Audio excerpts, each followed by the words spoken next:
Okay. All right. Welcome, everybody. This is the January meeting of the NPRSA.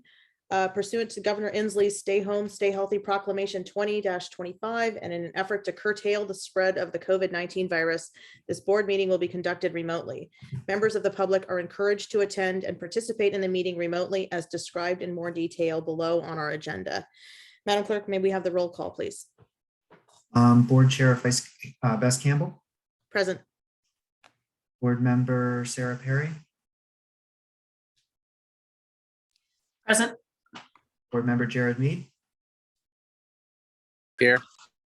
Board Member Jean Zorns, Here. Board Member Rod Dembowski, Board Member Joe Marshall,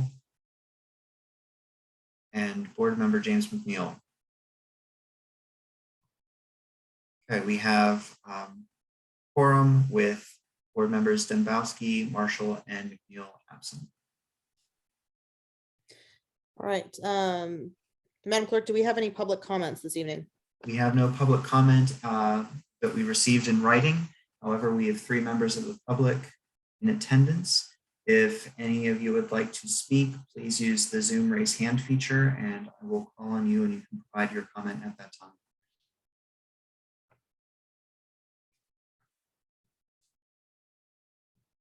No public comment at this time. Okay, moving on. This is the special election for the vice chair for the NPRSA. Per our bylaws, the vice chair will become the chair in the absence of the chair. I will take nominations from the group. You do not need to be seconded or recognized by the chair. If there are any nominations, I would entertain any nominations from the board.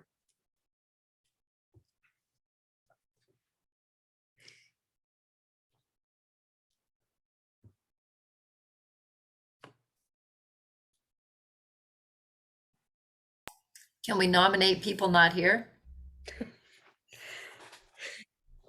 Well, I know you what can you're thinking. nominate them, but they need to accept the nomination. So we could tentatively nominate and appoint someone to or elect someone to that position, but they would need to accept the nomination before that appointment or election would go into effect.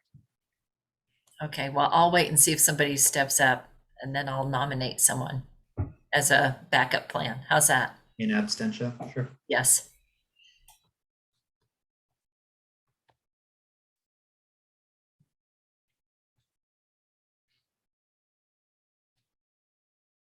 Well, they snooze, they lose. If they're not here, then I guess we have to nominate them in absentia. May I nominate James McNeil?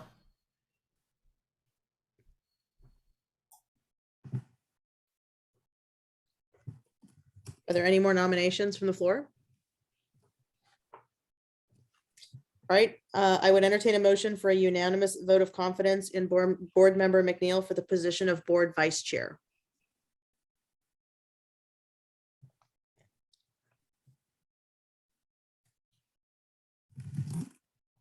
Anyone care to make a motion? So moved. Okay, there's been a motion. Is there a second? Second. All right, there's been a motion and a second. Madam Clerk, can we do a unanimous voice vote or do we need to do a roll call for this? We'll do a quick roll call. So Board Member Perry, Aye. Board Member Zorns, Yes. Board Member Mead, Aye. and Board Chair Bess Campbell. Yes. Okay, it's unanimous if everyone's here with board members Dembowski, Marshall, and McNeil himself absent. So I will see that we contact him and tell him that he was nominated and the election named him to the position, and we'll give him the opportunity to accept or decline the nomination. If he accepts the nomination, then effective at that time, he will become the new vice chair. If he declines the nomination, then we'll do this again in March. Hopefully we'll have more people here. All right. Congratulations, Mr. Board Member McNeil. I appreciate that you that you stepped up by someone else's words. Moving on to our consent agenda, I would entertain a motion.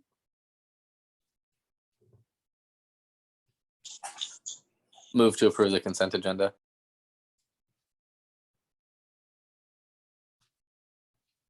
Okay, there's been a motion. Is there a second?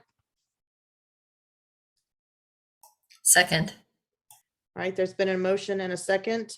Madam Clerk, can we do a verbal on this one for the consent agenda? Let's do another roll call just to make Sure. sure we're being consistent. Okay. Board Member Perry, Aye. Board Member Zorns, Yes. Board Member Mead, Aye. and Board Chair Bess Campbell. Yes. Okay, passes 4-0 with Board Members Dembowski, Marshall, and McNeil absent.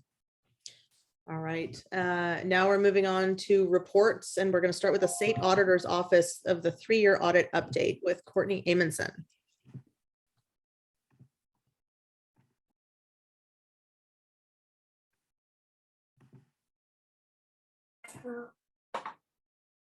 Okay, Courtney, you should be able to share your screen at this point. All right, can everybody see my screen? Yes. All right. Well, thank you so much for taking the time to meet with us today, to allow us to jump into your meeting to present to you our entrance conference as we get started on the fiscal year 2018 through 2020 financial statement audit for the North Shore Parks and Recreation Service Area. My name is Courtney Amundson. I am the audit supervisor for this audit. With me today, I have JJ Muter. He is your audit lead. He will be conducting the majority of the work throughout the duration of the audit, and I will be there to help work with him, answer questions, review, do that kind of work. Christina Baylor, our audit manager, apologizes for not being able to be here tonight. She's actually at another exit conference. So we kind of had dueling appointments tonight. So we're kind of splitting to conquer. So, but she should be available for the exit conference. So she is around, but if you have questions, our contact information is all available to you should you want to talk to any of us.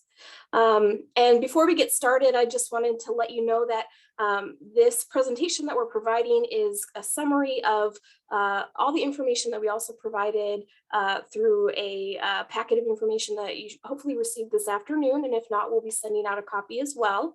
But it's anything that's in that packet is what we're talking about this evening. So you don't need to have that packet.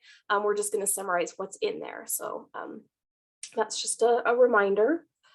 And so for those of you that, whether or not you're familiar with our audit process, we want to just give a quick summary of, kind of what we do at the auditor's office. And so on the screen there, you'll see that we do provide over 2,600 audits conducted through that period of time listed on your screen. So we do a wide variety of audits in a variety of different areas. And so in those boxes, you'll note that there's 3 that we've highlighted: the accountability, financial, and federal compliance audit. Those are the audits that we perform primarily. Large majority of the audits we perform are those items. And so I'll talk a little bit about those, but I just wanted to make note of the fact that we do conduct additional audits as well in a variety of different areas. And so we do a little bit of a lot of different things depending on what your local government needs. And so as you see there, the accountability audit is our largest audit. This is an audit that is conducted over looking at your policies, procedures, any state laws or regulations that might be applicable to you. We will take a look at those and make sure that there's good procedures in place and that we don't identify any potential concerns or weaknesses that could lead to larger issues. We also conduct, and for your audit specifically, we will be conducting a financial statement audit. And for this audit, we're taking a look at your financial statements to make sure that you have a good process in place to ensure that your financial statements are prepared accurately. And we also take a look at and provide, not take a look at, but we provide an opinion at the conclusion of the audit. And so that helps provide assurance for you and for your citizens to have confirmation that your financial statements are accurate and they can be relied upon. And then the third area that we have highlighted there, these are federal compliance audits. These are really only conducted if you have expended over $750,000 in federal funds in any single fiscal year, so any 12-month period of time. This is something we don't anticipate needing to perform, but if any point in time you do exceed that $750,000 mark, please make sure to let us know so we can take the steps to conduct that audit as well. And I would say if there was ever a time, now is the time, because there's been a lot of federal funds in the last couple of years. And so we just throw that out there as a reminder to be aware of if it changes for you. So with that, I'm going to turn it over to JJ. He's going to talk more specifically about what we're going to be working on during our audit procedures. All right, thank you, Courtney. So our financial statement audit, it's going to be covering the period of January 1st, 2018 through December 31st, 2020. So we'll be looking at the financial statements of all 3 years. And our opinion will be issued in accordance with the BAR's manual. And what we'll be looking for is that the financial statements are presented fairly and are materially correct. And it's also important that we note that our audit will be conducted in accordance with the government auditing standards. And as part of these standards require that we look at your internal controls of the process that you go through in preparing the financial statements. So that would cover like who is the one preparing it and how they're preparing it, as well as any review over this process. And then during our audit, if we become aware of any issues or that could or did allow misstatements to occur, we are required to alert you immediately, and we would do this through contacting Barbara. And then we also will be looking at any non-compliance over any like large contracts or grants that could have a material effect on your financial statements. And then at the end of our audit, we will issue a financial statement audit report to you in accordance with the BAR's manual. And in that report, it will detail our opinion that's being issued, the results of our consideration of your internal controls and compliance, as well as a full set of the audited financial statements. Then I'll turn it back over to Courtney. All right, so as we go through this audit, our goal really for any audit that we conduct is to hopefully get to the end of it without there being any questions or concerns about the conclusion, the results, and where things are at throughout the process of the audit. And so we have a variety of ways that we try to stay connected throughout the audit process to make sure that any questions that are being answered timely. And so there's a couple of different things we have in place. The first one is a pre-audit meeting, should you choose to have one. It's just a way for us to meet at the beginning of the audit before it really gets started to kind of recap where we left off in the last audit, and then just get started, have that discussion so there aren't any questions about how the audit process starts. The next one is an engagement letter, which we will be sending out in the next couple of days. And it just summarizes all the things that we're talking about tonight and just provides a more specific understanding of what we're going to be conducted, but it's everything we're discussing right now. During planning procedures, which JJ has already started this and already conducted, but we do risk assessments with a variety of people within the district to make sure that everybody has the opportunity to be involved in the audit, ask questions, provide feedback or any areas that they want us to consider as we determine where we're going to focus our testing. And the bulk of where we're going to make sure that we have a lot of discussions throughout the audit is having weekly check-in meetings. So Barbara is our main contact, and we will be conducting those for the duration of the audit period, just checking in, keeping her updated on where we're at, what we're working on, and making sure any questions are being answered. We also have the management representation letter that will be provided at the conclusion of the audit. And this just provides representation from the district showing us what was provided to us and just giving assurance of that. And that's required for all audits that we conduct.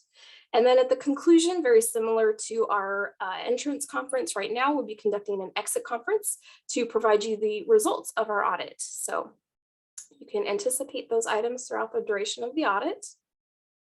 Just a reminder, if you're not familiar with our reporting process, we do have 3 reporting levels. These have not changed over the years, so if you're familiar, they're no different. Our highest reporting level is a finding. Were you to receive a finding, it is something that is included in your audit report, and you do have the opportunity to include your response with that as well. Our next level down is a management letter. This is a letter that is still formally addressed to management, but it is not included in the audit report. It is just referenced. So if somebody wanted to see a copy, they would have to request it from our office. And then our lowest level of reporting, these are what we call exit items. These are just very minor, what we often call housekeeping items, things that we bring to your attention throughout the duration of the audit and discuss with management, but oftentimes they're just not even brought up towards the exit unless they're requested because they are very minor items. So just little things here or there. And then just a couple of things to remind you of throughout the audit. The first is if there is any confidential information provided to us, please let us know so we can make sure to take the steps to keep it confidential within our audit work. We did include the audit costs within your packet of information. It's on page 2 of that document. It's also included in the engagement letter. And so if you have questions about that at any point, let us know. We also have an audit dispute resolution process. We hope that during the duration of the audit, we will be able to come to the same conclusion and answer any questions and be on the same page with where we end up. But if there are any questions that cannot be resolved, we do have a process in place should it be needed. And then also just a reminder that state law does require that you report any potential known or suspected loss to our office in a timely manner. So if that does occur, it's on you can go on our website and enter your information, log in there and enter what occurred, the situation, and then somebody from our fraud team will potentially reach out if there's additional questions that they have. One question that we do get asked quite often is who audits the auditor? And so we just wanted to let you know that we do have a peer review. It's conducted every couple of years, every 3 years. So you can see in there is a link, and it's also included in the packet as well. There's a link on our website to take you to our most recent peer review, which happened last September.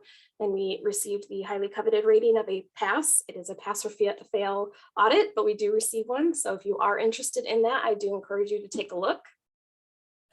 And then just a couple of reminders and some helpful information that our office does provide in addition to just our normal audit that we are conducting. We do have some additional support teams and they provide a lot of helpful services that are available for you at any time during the year, whether we're on site for an audit or not.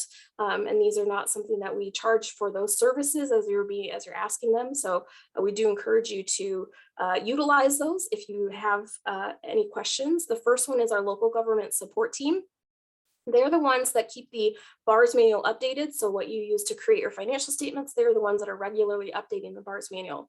So if you have any questions about that, they are happy to help, happy to answer any questions you might have. And they can also help provide a lot of helpful services to actually help you submit your financial statement. So if at any point that becomes a question or concern, they can help you out with that. They also are the ones that are responsible for what we call the help desk. This is something that's very useful depending on what's going on at the time. If you have a question about anything from your financial statements to purchases being made, making sure that you're in compliance, or if you just have a question about like open public meetings, you can go on our help desk, submit a question, and they will provide a response based on whoever is has the expertise in that area. So it's dependent upon the circumstance. Across the state, we have a variety of subject matter experts that can help respond to that. And we do encourage you to use that. Oftentimes people get a little nervous that they don't want to bring up any questions because they don't want a red flag to come to our attention. We do like to assure you that actually using the help desk just helps give us also additional assurance that you're working to do things correctly, and we can actually see what questions were submitted and then what the answers are. So that helps us also as we review what you're working on. And then the other area other service that we provide is through the Center of Government Innovation. They provide a variety of different trainings and services depending on what you're interested in. They provide a lot of lean training if that's something that you have interest in. They can help with that. They also provide a lot of through their financial intelligence tool. There's a lot of ways that you can analyze your financial data in comparison with other local governments, or even just to see what's happening with other local governments.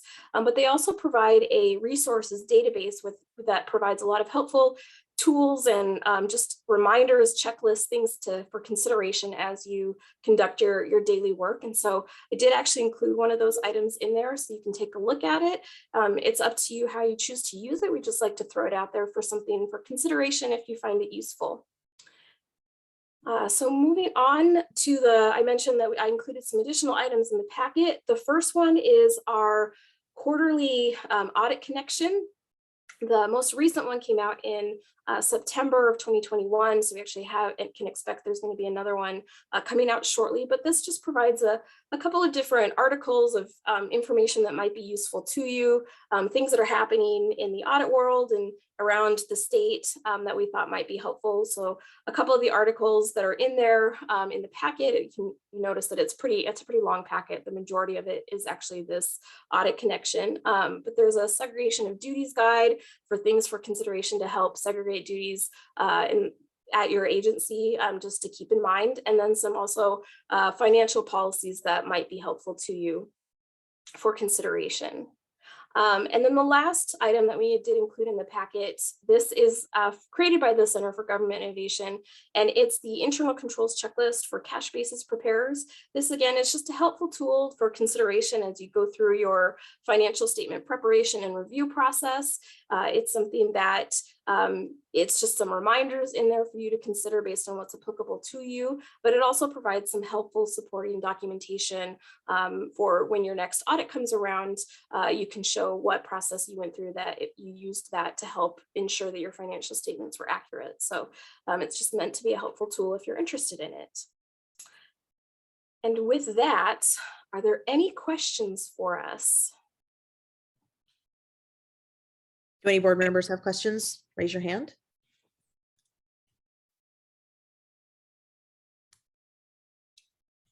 Okay, I'm seeing none. What is the length of time that this audit is going to take? It should take us about a week to wrap up the actual field work. So it should be fairly short, and we anticipate exiting hopefully sometime in February if possible. And Courtney, it's nice to meet you. It's nice to meet you as well. All right, so are there any more questions for Courtney? I do have a question. So our next board meeting won't be until March. So that's how? fine. Okay, awesome. We can meet it for your exit conference. We can cater it to whatever works best for you. So if March works, that works for us. All right, awesome. Thanks.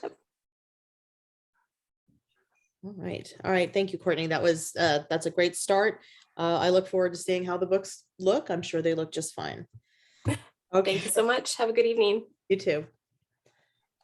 Okay, moving on to reports.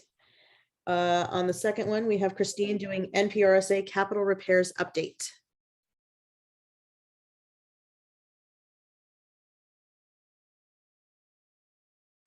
Unmute myself first. All right. Hello, everyone. Hello. So let's move forward. So we have our capital repair status. So highlights right now, we've closed out our bathroom repair modernization project that I've inspected the work that was done. Everything looked great. And so we closed that out. We are working hard to get our pedestrian bridge repair on the way. We have a meeting with the tenant next week on Tuesday to kick off the project. The contractors are mobilizing now and staging. So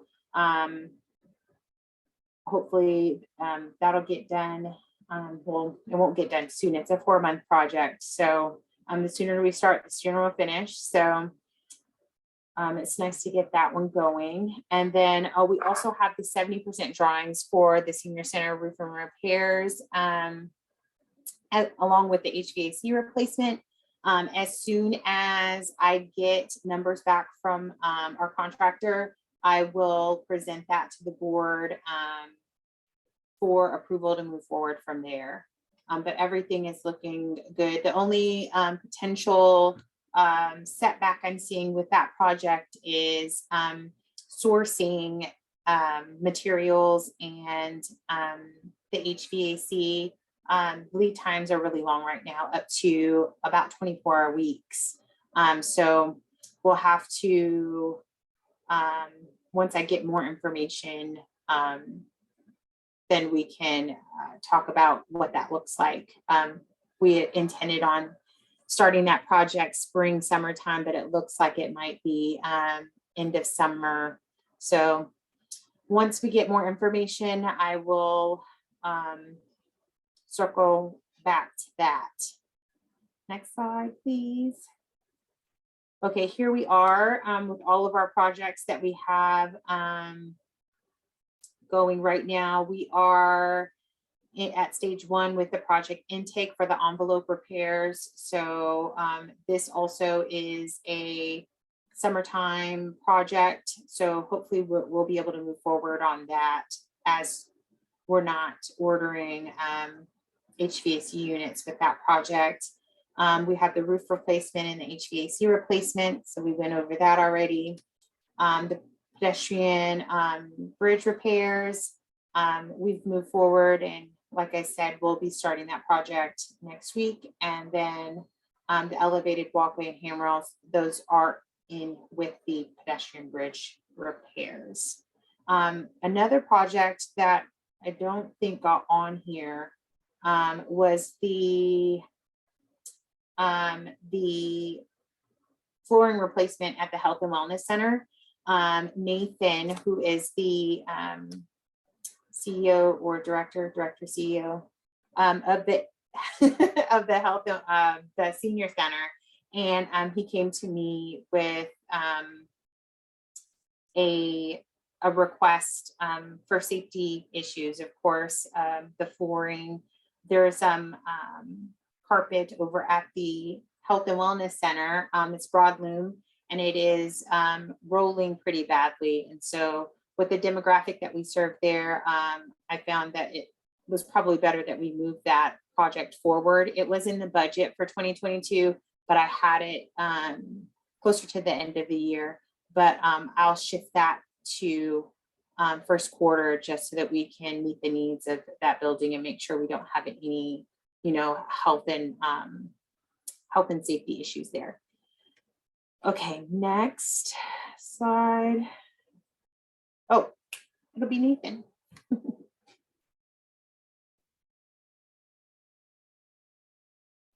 right, before we move on, does anybody have any questions for Christine? Well, I have one. If the HVAC, if we're talking 24 weeks to source, is the current HVAC unit going to be good enough for the inevitable barn burner hot summer that we're going to have? Is it still functional enough to keep everybody cool? Yes, I believe so. It should hold out. But as we know, there's always things that can happen. But I think we'll make it. And yeah, it's just pushing it back a few months. So I think we'll be fine. All right. All right. And moving on to our report from Nathan Phillips. Good evening, everybody. I'm Nathan Phillips, and it's great to meet the new council members, board members. I'm also a newbie at the North Shore Senior Center. I've been here about 3 months, so I'm looking forward to getting you all to know you better, and then we can learn together as we go along on this. Last time I was here, I mentioned to everybody, there is a long tradition of the NPRSA partnership with the senior centers. It's so rich, and this is the 50th anniversary of the North Shore Senior Center, so we're looking forward to a big party this year. And the more I learn about the history, the more amazed I am at the great work that the community's done here over the last 50 years. We just got a check over the holidays from a real estate office in Auburn in South King County, and we didn't know what it was for. And so we called them up and said, thank you. But why? And they said, their office got together and wanted to make a charitable gift over the holidays. And they wanted to make a gift somewhere that really made a difference in people's lives. And somebody on their team said, the North Shore Senior Center made such a huge difference in my mom's life helping her connect to community, helping her find health resources, and just turned the end of her life into a wonderful, fulfilling experience. And so they unanimously voted just to send a donation to us. So it was just such a great reminder I wanted to share about the work we do here. It's just amazing and has impacts that roll on for generations as these folks are figuring out how they can give back in their own communities. But as you know, it's a difficult time, as you can guess, for seniors out there. Between COVID threats and the isolation that's coming with the COVID pandemic right now, and the profound economic impacts that people are experiencing in the community, there's just a lot going on. And the Senior Center we're doing our best to kind of be there for everybody in these circumstances. We're being, just so you know, we're being really safe and very health conscious as we're running limited programming at the senior centers. We have a whole litany of safety protocols and health protocols that we're following, and we're really happy at this point that we're pretty confident in what we're doing is helping to keep the community safe. And then we're also still mobilizing to really help community members in need in any way we can, providing information and referral services. Our food pantry services are still serving hundreds of households a week from all over the North Shore area. So it's really exciting to see those programs going forward. And we're also just excited, We've been, this week is the first week that people have really been able to see some of the NPRSA scaffolding kind of go up around the pedestrian bridge. And we were talking about how do we communicate these changes and all the construction we're going to do this year with our members and the community. And we're like, this is the perfect time to let the community know this year is going to be about rebuilding bridges at the North Shore Senior Center. And we literally are starting by rebuilding the bridge that goes between our buildings. So that scaffolding is going up. That's really exciting to see. That bridge is really a symbol for what the North Shore Senior Center does. In fact, you can see our logo behind me that is both people and a bridge. And that's just about what we do, is build connections and bridges for people. So just in addition to that bridge project that's going on and the projects that Christine mentioned, I also wanted to give you a quick update on that kind of few other projects that are bubbling out there. And Christine and Barbara don't like it when I get out ahead on this, but just a little teaser that the sports court project that we've talked about, building some outdoor pickleball and basketball courts, is moving forward great. We've been able to do some fantastic fundraising. In fact, our fundraising is ahead of our design at this stage. So we're trying to get caught up because that's a project we think can go really fast and would be a really cool addition to the community. We also have an opportunity to convert an old residence that used to be in the main building. We're looking at converting, refurnishing that and turning it into kind of an intergenerational space. And it'll also be an opportunity to put in a all-gender restroom in the building, which we need to do also. Christine mentioned the roof project and some of the HVAC projects. Every storm that rolls through just proves that the roof has reached its usable lifespan, and we're chasing leaks all over the building. So we're excited to see those projects move forward. And then, in spite of all the work going on and the snowstorms and the projects, we want you to know we're still finding ways to serve the community. So we're rebuilding bridges in different ways. We have a new veterans group that's going, a whole new host of volunteer opportunities for skilled volunteers that are opening up. Our food bank continues to grow. We're offering some new technology programs. Our fitness programs are getting up and running as people are trying to act on their New Year's resolutions. Our medical equipment lending program is in more demand than ever as people are accessing that during the pandemic. And our respite care for family caregivers is very much in demand. Overall, we have about 300 different classes and programs we're offering at the senior centers right now through our 4 locations. And we're excited to see those get accessed, as some of them are even online for folks who aren't able to come into our centers. So we're really excited as this work continues to move forward. From a governance perspective, I also wanted to let you know we've just added 5 new board members to our board of directors. They're really excited to get to know you all better and continue this partnership between our boards.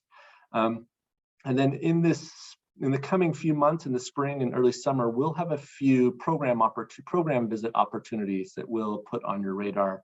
We'd love to invite you over to participate in some of the programs we do.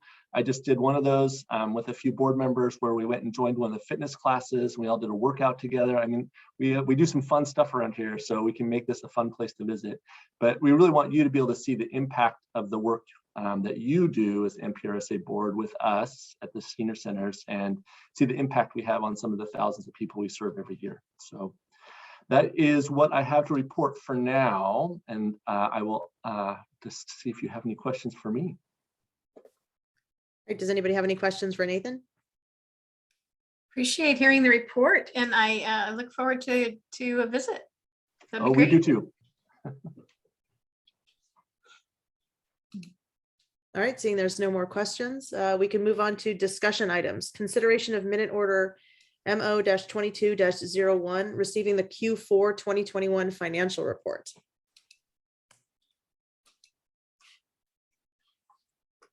All right, so as we look at this should be Q4 report.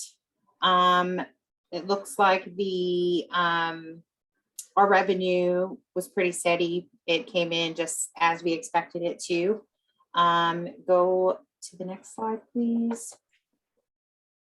And as you guys can see, all the new members that we have, we had projected to have a lot of projects completed this year, but because of kind of the way things fell and the turnover in employees that we had here at NPRSA, a lot of those projects did not get done.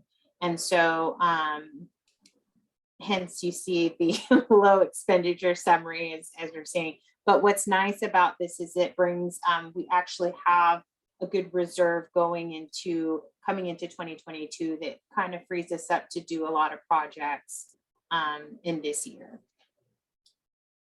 And so in our general fund, we have about 1.2 million, bond fund, 166,000, and then we have the DOC grant capacity of just under 400,000. Next slide, please. I think that is the end. All right, does anybody have any questions on this report? Okay, I would entertain a motion.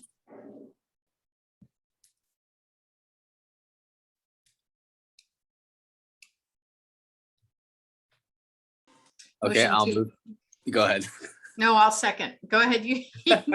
Move to approve minute order MO 2201, receiving the quarter 4 2021 financial report. I'll second. All right, there's been a motion and a second. Madam Clerk, when we have I assume we're going to do a roll call vote on this one. Board Chair Bess Campbell, Yes. Board Member Perry, Yes. Board Aye. Member Zorns, Yes. and Board Member Mead. Yes. Passes 4-0 with Board Members Dombowski, Marshall, and McNeil absent. All right, moving on to consideration of agreement A-22-01 with the Gordian Group for job order contracting. Hey, it's me again.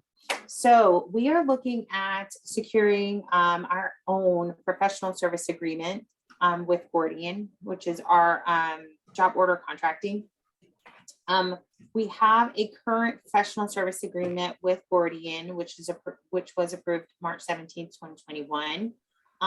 This new agreement has the same terms between Gordian Group and the city of Everett, current underlying PSA. And this new agreement that we're looking at would establish our own job order contracting program with Gordian instead of sharing that capacity with the city of Everett. It removes our current limit of $1 million of job order capacity per year, allowing us to complete all of our 2022 capital repairs plan. What Additionally, the contract that we have presented for you guys is almost identical to the contract that we have the ILA with City of Everett. So nothing would be changing. It would just be us maximizing our capacity for doing our capital repairs. I have a question. Mhm. So in that last slide, it said in addition to, but when you described it, you said instead of the City of Everett. Is it instead of, or is it in addition to? It is instead of. Okay, so this does say in addition to, so that's, so you're swapping it out. Yes, so I mean. That's we my would have- mistake. Yeah, we Okay, would, I just- mean, yeah. We're not gonna be using the ILA that we have with Everett, and we're gonna be using our own job order contracting program. Okay, thank you for that distinction. Thank you. Okay, if there are no more questions, I would entertain a motion.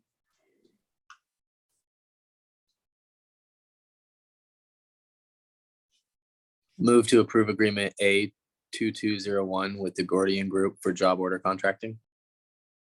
Second, All right, there's been a motion and a second. Madam Clerk, will you do the roll call? Okay, Board Chair Bess Campbell, Yes. Board Member Perry, Aye.